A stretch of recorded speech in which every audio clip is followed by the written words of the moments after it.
We're parents, teachers, and educators, and like you, we're passionate about restoring our culture for Christ. This is Veritas Vox, the voice of classical Christian education. Hello again, and welcome to another episode of Veritas Vox, the voice of classical Christian education. Welcome, Michael Eatmon. Nice to have you here again. Thank you. Good to be back. This is the third in a series of 3 episodes on criticisms of classical Christian education.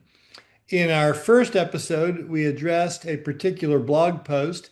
In our second episode, we dealt with 3 different criticisms. And in this episode, we'll be dealing with 3 also. So, Michael, let me start with a question. One of the criticisms that we sometimes hear about classical Christian education is that it's irrelevant or impractical. What do you think about that? First, I think I can say confidently that that's the criticism I hear more than any other. Is that right? That's interesting. I think so. That classical Christian education simply doesn't keep up with the times. Its content is passé, its teaching methods are passé.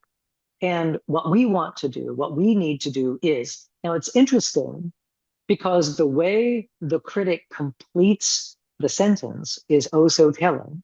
What we need to do instead of classical Christian education is prepare these kids for 21st century living, 21st century jobs, 21st century experience.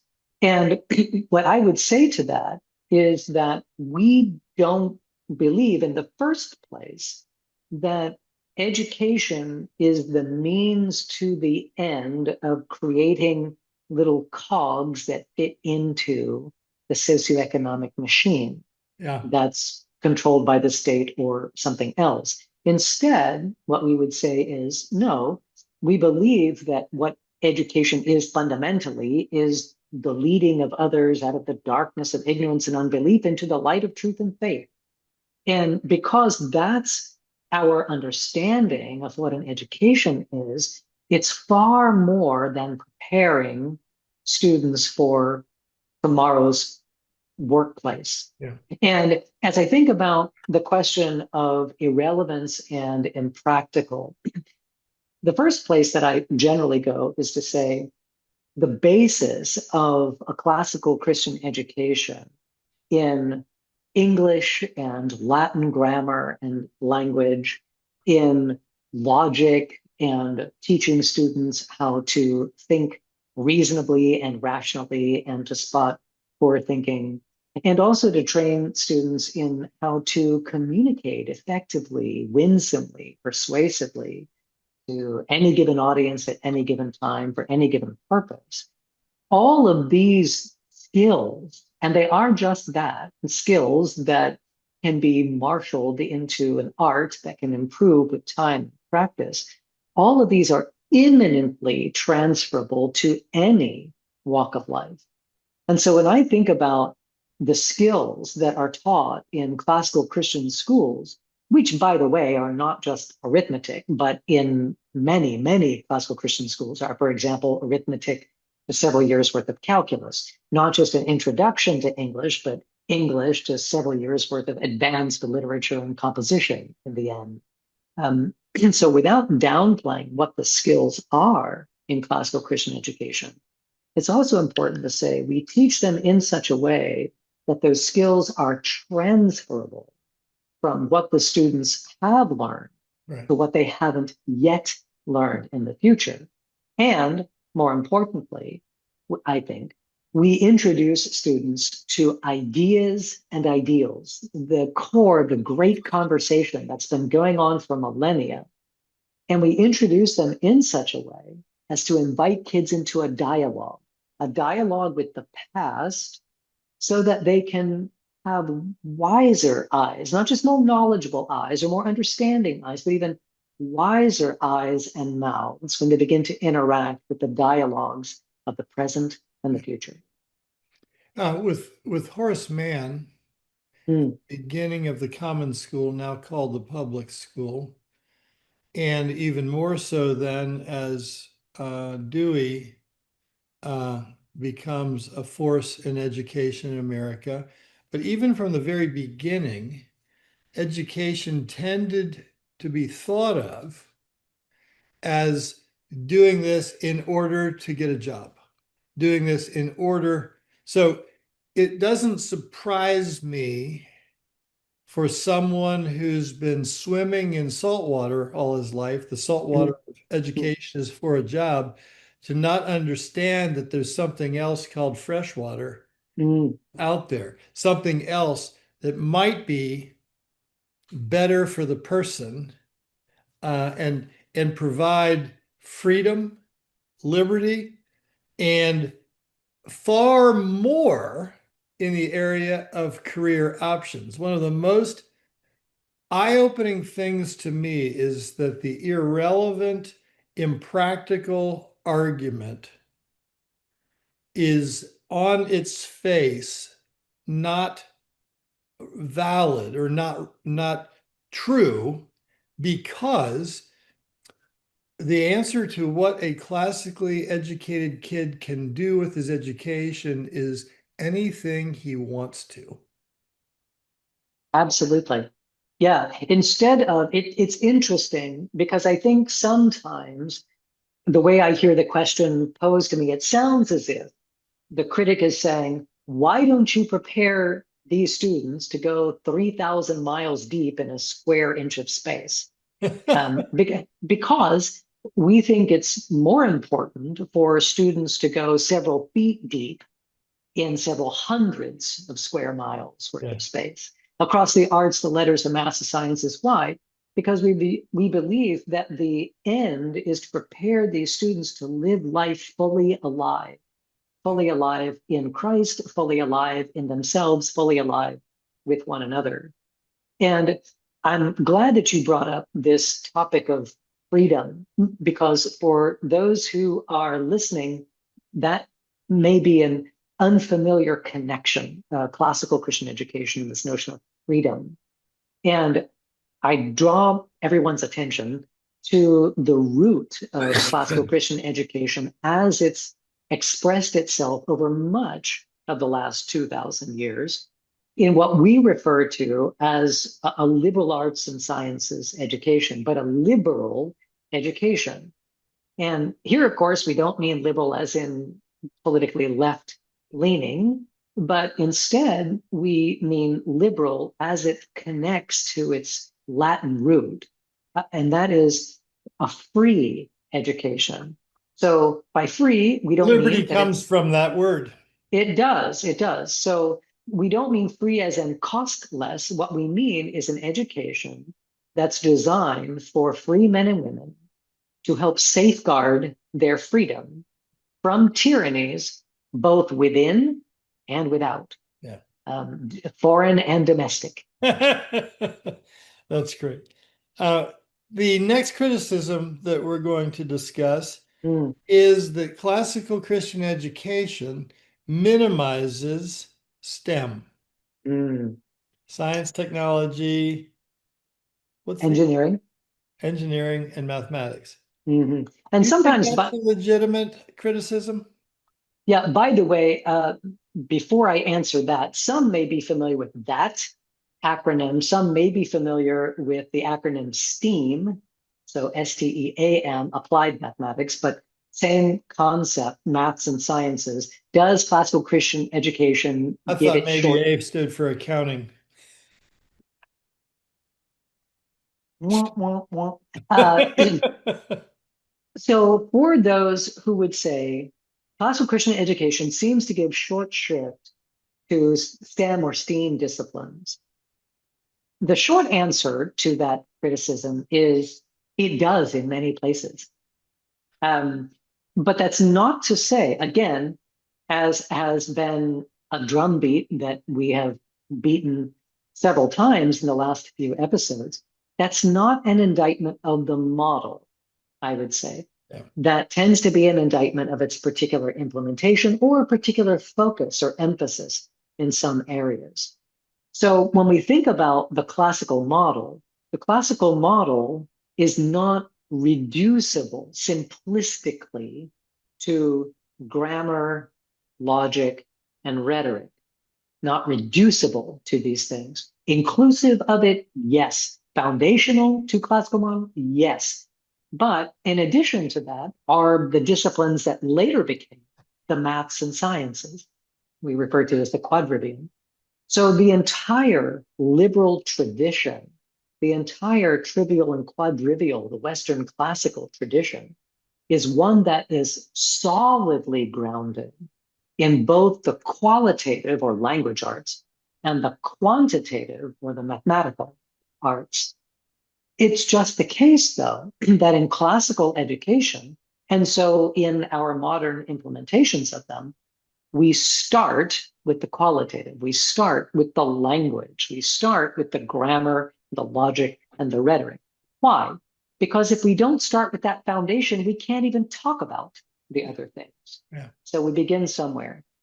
Now, one other word about STEAM or STEM disciplines, and that is I have intimate familiarity with educational expressions over the last 3+ decades that have really sought and have done a great job of investing a great deal of time, energy, and effort in pushing the maths and sciences forward to fully integrating with the arts and letters. Yeah.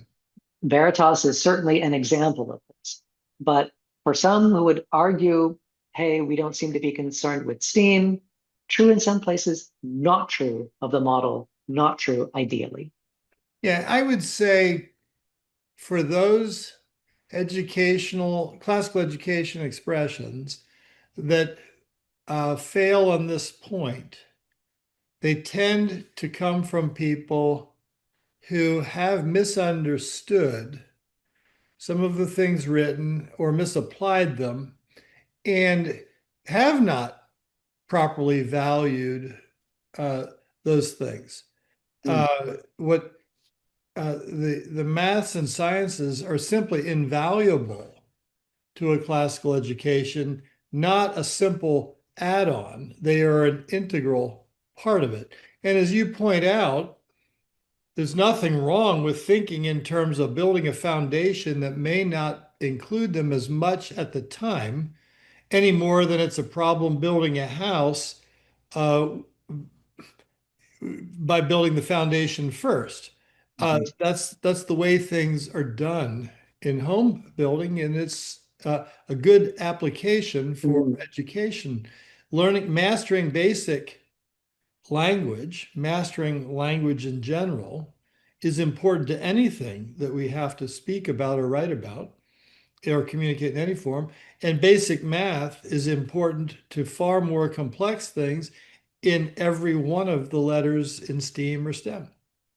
100%. And I would add further, when we talk about language, it's certainly the case, when we're talking about a natural language, let's say like the one that we're using, we use it not only to hear and read and sort of respond to ideas that are shared with us, but then also to incarnate them ourselves. So I have an idea in my head and I want to couch it in language.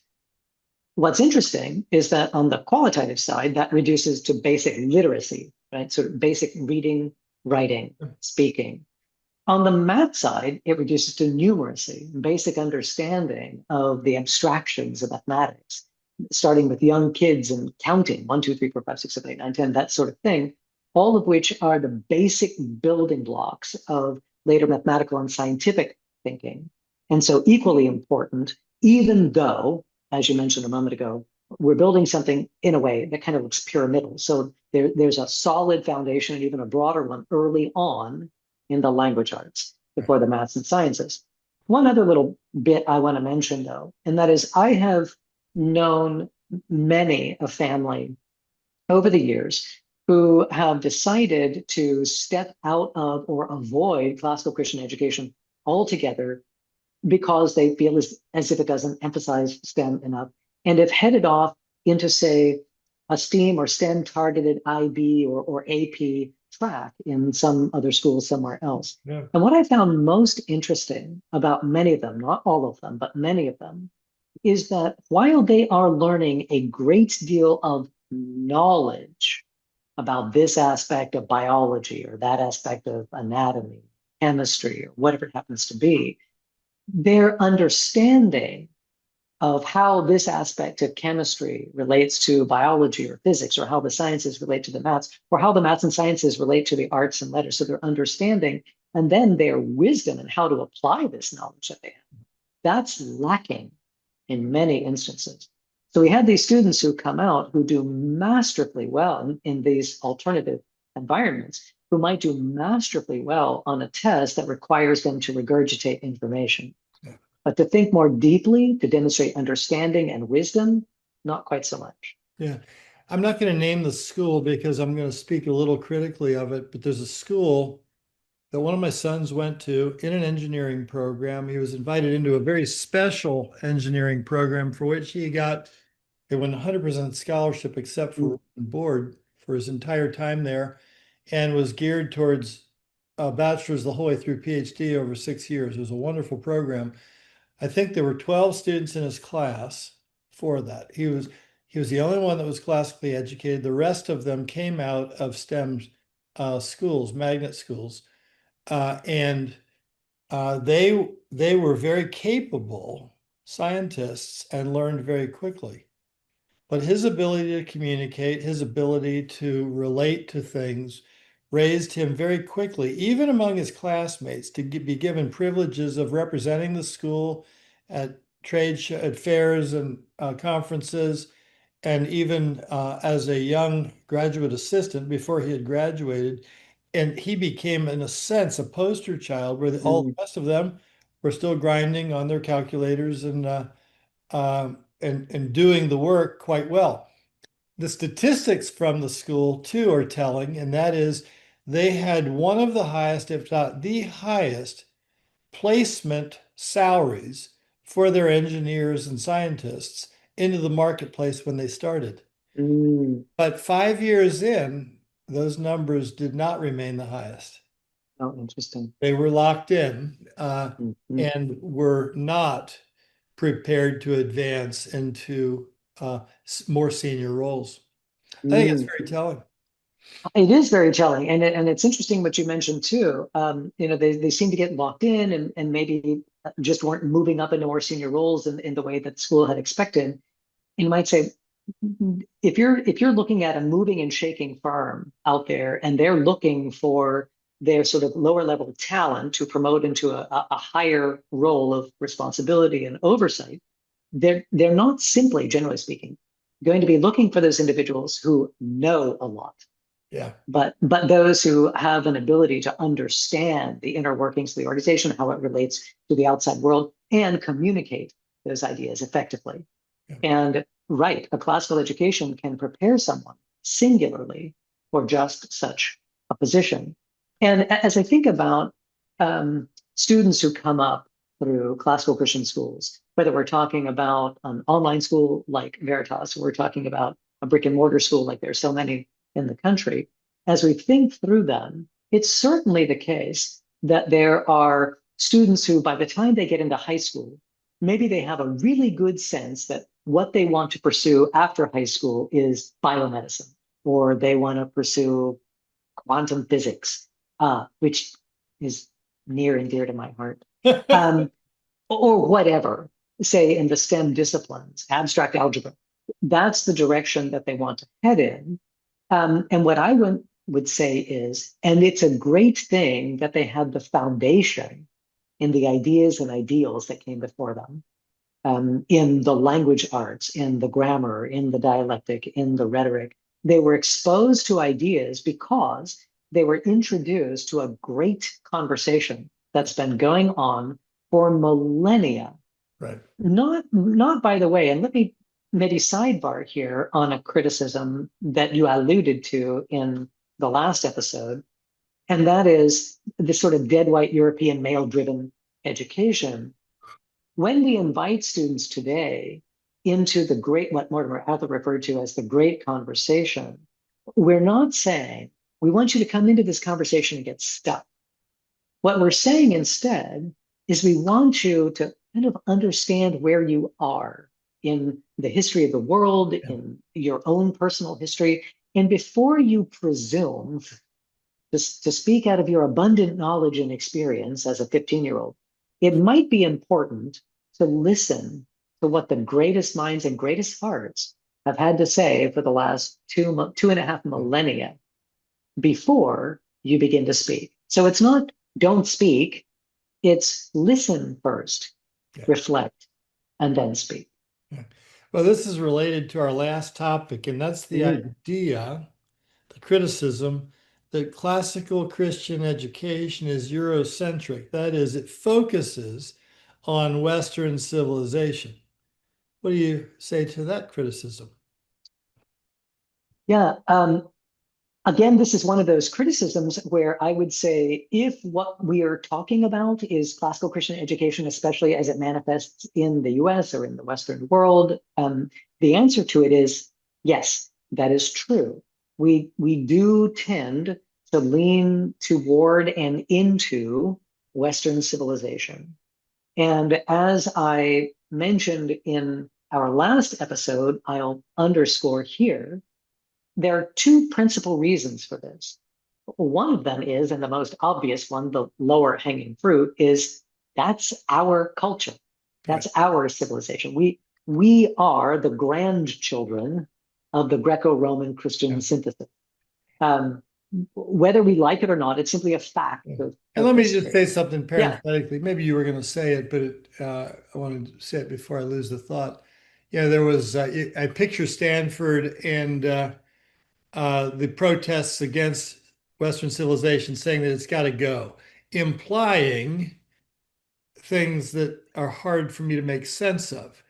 The real issue here with regard to appreciating Eastern culture or Indian culture or whatever it might be, the principle here is we don't learn to appreciate their cultures and understand their world by hating ours.